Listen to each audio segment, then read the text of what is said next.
Welcome back to New Stacked. I just wanted to chime in on everybody's, growing response to the silver falling, the price of silver falling. You're not going to make a massive amount of money in silver fast. It's not something that you can. Well, don't get me wrong. There are times that you may be able to find a really good deal on, say, like this 2004 Kookaburra. I found a really good deal on it. I got it for like $40, I think. And if you check the price on this anywhere else, because this is the key date for the Kookaburra, they only did 30,000 versus 100,000 they usually do. It's worth pretty close to $100. I've got a few other deals like that I've done. I've bought a few things that have gone up in price, and as soon as they come in, I might or might not sell them to make a little bit of extra cash off to the side. You can get into stuff like that. You can play the numismatic values of the coins and play that side of it and get lucky. But for most of us, it's not even what it's for. And if you're in it just for that, then I wouldn't even be looking at some of the stuff that most stackers are looking at. If you're in it to save, by all means, buy as low as you can, as close to spot, under spot, preferably, if you can get that far. Figure out how much you want to save, figure out how fast you want to stack, and with that set plan, go for it. Don't go over budget. Don't put yourself into a hole where you have to sell your silver off. But don't think that you're going to go into this buying silver and coming out rich. It's just not going to happen. You're not going to do that right away. Now, granted, in a few, 10 years, silver prices may go up to, an average of $30, $40. Now, don't get me wrong, I'm not saying that silver is going to do that. I'm just saying that over time, silver, as in like gold, goes up. I mean, there has been a few times where silver spot prices hit $50, but don't count on that. Technically, silver is fairly rare. It's highly used in industry. And it should, in my opinion, be worth more than what it is worth.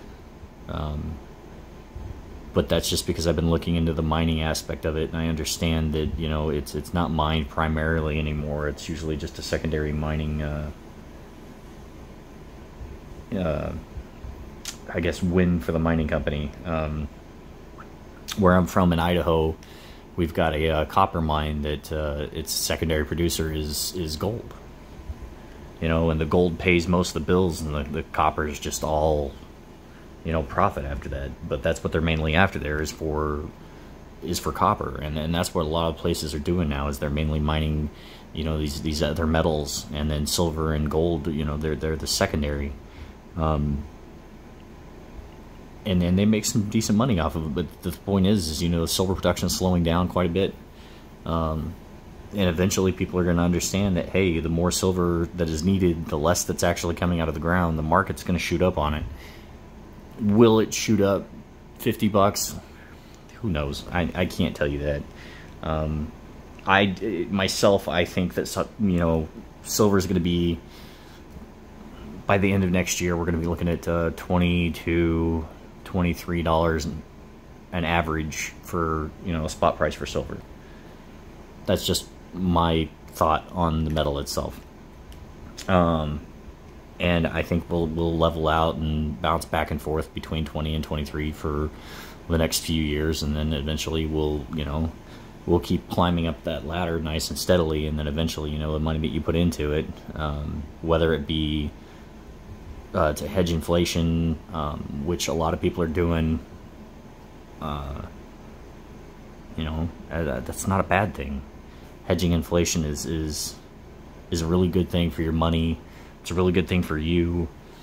And silver is going to keep its value. Silver is going to stay at a consistent value even if your fiat currency goes through the roof in, like, you know, say your tank of gas now costs $25, you know, you'll still be able to go out and buy more than, you know, 1 or 2 tanks of gas with what an ounce of silver is worth. That's just the way that it's going to stay. I mean, silver is going to intrinsically keep its value versus the fiat currency.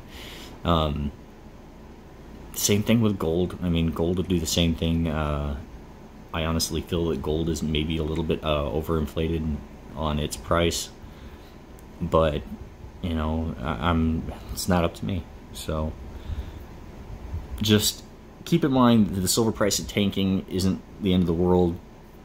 Take advantage of it. If you're new and you just started stacking and you're looking at this silver drop as a horrible thing because you just put money into it, don't look at it that way. Look at it as a long-term thing.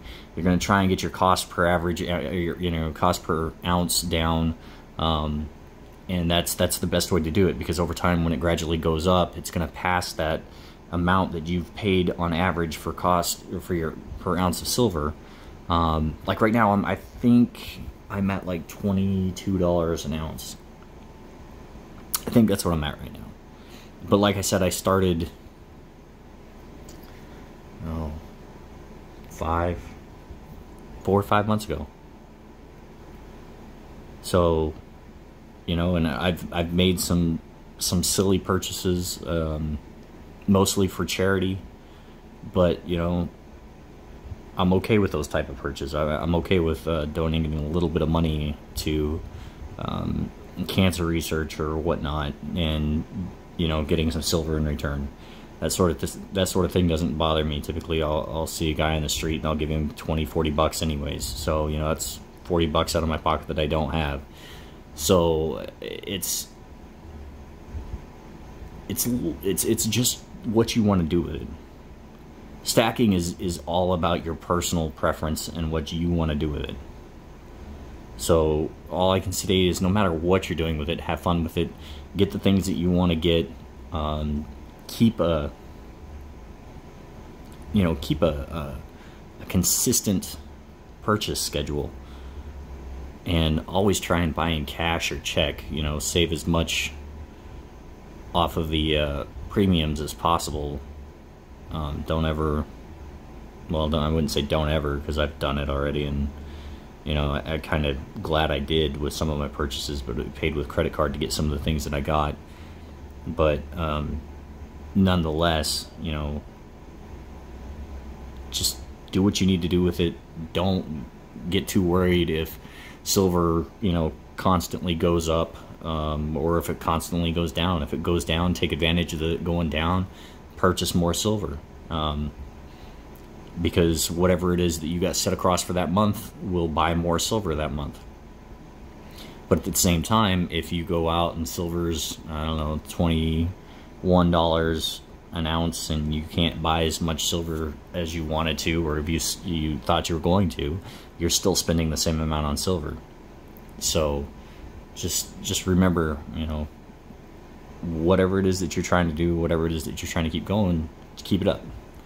Just keep trucking along with it. And even if silver does reach $50 an ounce, I'll still buy as much as I want per month, cash wise, as much as I got set aside for it, because that's what I'm doing. I'm getting ready for not a STHF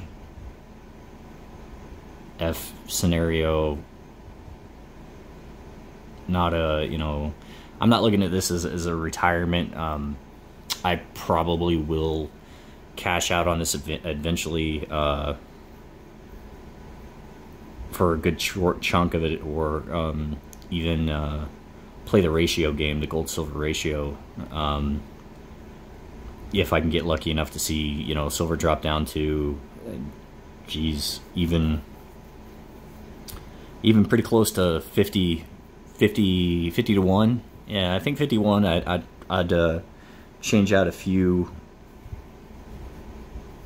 probably, you know, for 2 ounces of gold or so. and then as soon as gold, that ratio dropped back down to like 80-1 or 90-1, I'd trade those gold back out for more silver and just keep doing that, you know, just keep purchasing and